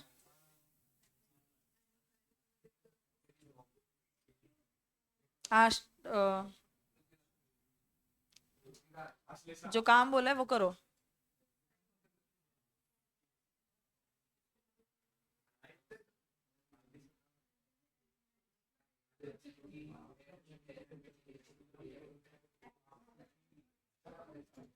अरे यार क्यों ऐसे हो रहा है।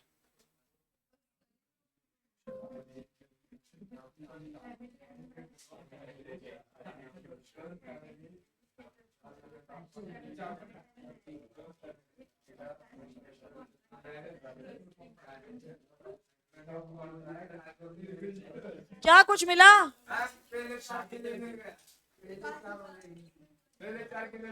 बताओ। ठीक है,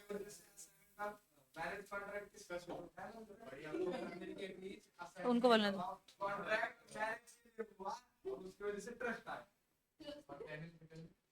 फैमिलीज के बीच, दो फैमिलीज के बीच कॉन्ट्रैक्ट हुआ, असाइनमेंट हुआ, उसमें डिक्लेयर हुआ कि मैरिज करेंगे और उसकी वजह से ट्रस्ट आया, और ये सब एजेंट के थ्रू करवाया, और शादी में लैंड गिफ्ट किया, और बाद में मुकर नहीं सकते,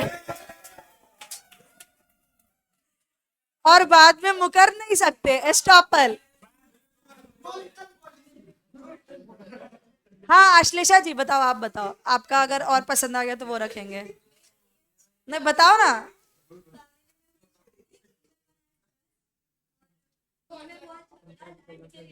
ओहो झगड़ा करवा रही है मैडम, फिर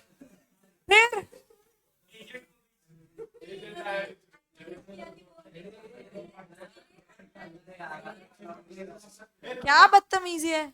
हाँ nice nice, both works, whatever works for you. शादी हो रही है बस दोनों केस में, मुझे इतना समझ आ रहा है। लड़कियां कलेशी होती है, ठीक है।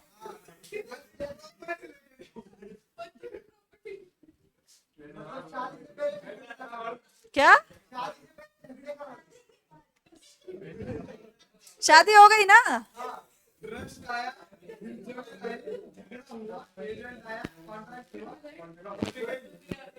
जिस भी तरीके से याद हो रहा है उस तरीके से याद कर लीजिए। शादी हो रही है, शादी से फैमिली बन रही है, ट्रस्ट आ रहा है, ट्रस्ट टूट रहा है।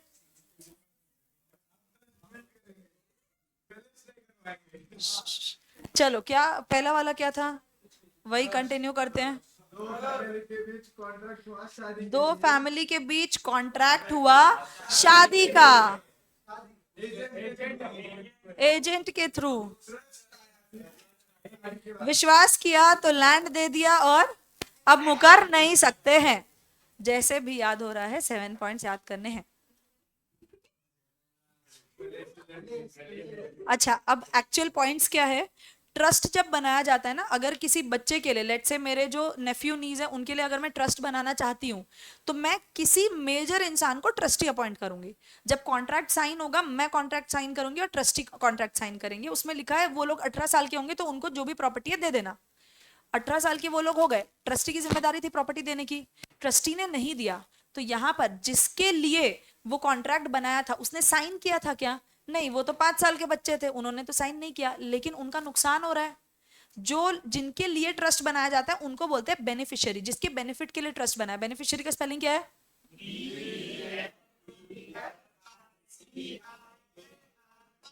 वो कॉन्ट्रैक्ट साइन नहीं कर रहे, मतलब वो थर्ड पार्टी हो गए, मतलब वो स्ट्रेंजर हो गए। लेकिन वो केस फाइल कर सकते हैं जब ट्रस्टी अपना काम सही से नहीं कर रहा है तब।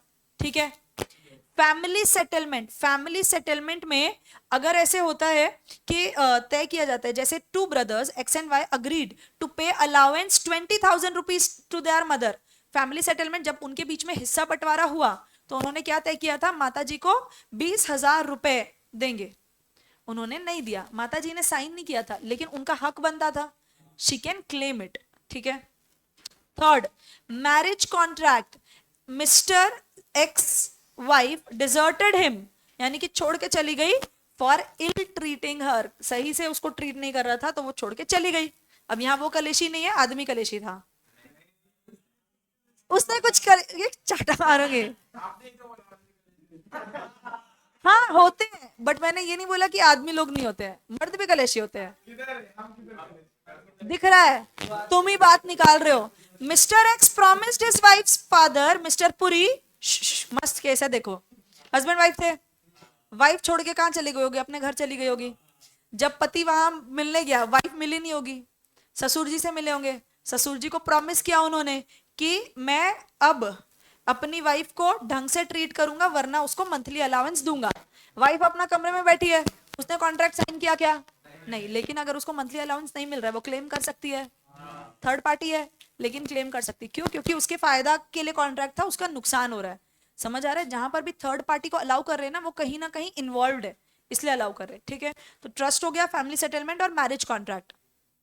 फैमिली सेटलमेंट ये एचयूएफ वगैरह का जो केस होता है ना, भाई बहन के बीच का केस होता है, वो फैमिली सेटलमेंट में आएगा। और मैरिज कॉन्ट्रैक्ट्स में जब हस्बैंड वाइफ का कुछ इशू हो रहा है वो आएगा। In case of assignment of a contract, mister Ankit Sharma ने अपना इंश्योरेंस पॉलिसी अपने बेटे को असाइन कर दिया है, तो अब जो भी इंश्योरेंस क्लेम करना होगा वो उनका बेटा कर सकता है। कॉन्ट्रैक्ट जब बना था तब वो मिस्टर शर्मा और इंश्योरेंस कंपनी के बीच बना था, उन्होंने अपनी सारी प्रॉपर्टी असाइन कर दी है, तो उस इंसान को अलग से जाके इंश्योरेंस कंपनी के पास नया कॉन्ट्रैक्ट करने की जरूरत नहीं है, असाइन कर दिया, he can claim. Then acknowledgement or estoppel. If L gives to M 20,000 to be given to N. L ने M को 20,000 दिए और क्या बोला? N को दे देना। M ने बोला कि तुम्हारे पैसे मेरे पास रखे हुए हैं, लेकिन बाद में उसने रिफ्यूज कर दिया कि मैं पैसे नहीं दूंगा। L और M के बीच में बात हुई थी कि पैसे दे देना। N ने वहां पर कोई कॉन्ट्रैक्ट साइन नहीं किया था, लेकिन N का नुकसान हो रहा है ना, he can claim. In the case of covenant running with the land, अच्छा ये लैंड वाला case, the person who purchases land with notice that the owner of land is bound by certain duties affecting land, the covenant affecting the land may be enforced by the successor of the seller. जैसे अगर मेरी कहीं पर property रखी हुई है, वहां उस प्रॉपर्टी के ऊपर, हाँ उस प्रॉपर्टी में उस प्रॉपर्टी के ऊपर रूल लगाया हुआ है, वहां के जो गांव वाले हैं उन्होंने तय किया था इस प्रॉपर्टी पे कभी भी इंडस्ट्री नहीं बन सकती है। ये गांव वालों ने तय किया था। मैंने बोला ठीक है, मैं यहाँ प्रॉपर्टी खरीद रही हूँ, नहीं बनाऊंगी मैं इंडस्ट्री। अगर मैं किसी और को ये प्रॉपर्टी ट्रांसफर भी कर रही हूँ, गांव वालों के साथ मेरा अग्रीमेंट हुआ था, लेकिन अगर ये प्रॉपर्टी कोई नए ओनर को भी जा रही है ना, तो उसकी भी जिम्मेदारी है कि वो ये कंडीशन फुलफिल करे। उसने गांव वालों के साथ अग्रीमेंट किया क्या? नहीं, he is the successor now. अब मेरे बाद वो ओनर है, लेकिन उनको भी वो कोवेनेंट्स, वो टर्म्स एंड कंडीशंस मानने पड़ेंगे। ये लैंड से रिलेटेड ही होता है, बाकी चीजों में नहीं होता है। अगर गाड़ी का कोई रूल होता ना कि ये गाड़ी पुणे में ही चलेगी, तुमने खरीद ली, तुम बाहर चला रहे हो, उसका प्रॉब्लम नहीं होता है, लैंड का होता है। क्यों? क्योंकि लैंड जहां पर है ना, आसपास के लोगों के ऊपर भी असर पड़ता है, अगर आप वहां पर कोई काम कर रहे हो तो। ठीक है, तो लैंड के केस में ये मानना पड़ता है। And last, contracts entered through through agent. अगर कोई इंसान किसी को एजेंट बना रहा है, तो एजेंट जो भी कॉन्ट्रैक्ट कर रहा है, अगर उसमें कुछ भी दिक्कत आ रही है, पैसे नहीं आ रहे, प्रिंसिपल उसको क्लेम कर सकता है। प्रिंसिपल ने कॉन्ट्रैक्ट साइन नहीं किया, लेकिन उसके बिहाफ पे कॉन्ट्रैक्ट हुआ था, तो वो क्लेम कर सकता है। ठीक है, सो प्रशांत ये प्रिंसिपल है, उसने अभिनव यानी कि एजेंट अपॉइंट किया है, अभिनव ने उसके बिहाफ पे प्रॉपर्टी बेच दी। मान लीजिए प्रशांत फॉरेन में था, एजेंट ने सारा कुछ कॉन्ट्रैक्ट किया, प्रॉपर्टी बेच दी, पहला इंस्टॉलमेंट आया, दूसरा इंस्टॉलमेंट आया ही नहीं। अब एजेंट के चक्कर में तो पड़ नहीं सकते, प्रशांत डायरेक्टली केस फाइल कर सकता है। ठीक है, सो 7 केसेस क्या क्या थे आप लोगों का? पहला याद ही नहीं हो पा रहा है। कॉन्ट्रैक्ट हुआ किस चीज का? तो ये कॉन्ट्रैक्ट कौन सा वाला है? असाइनमेंट वाला है ना?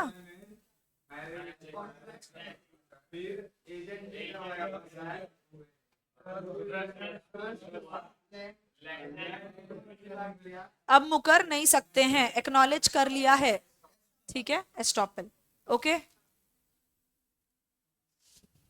Done done done, 2 units done. Thank you very much.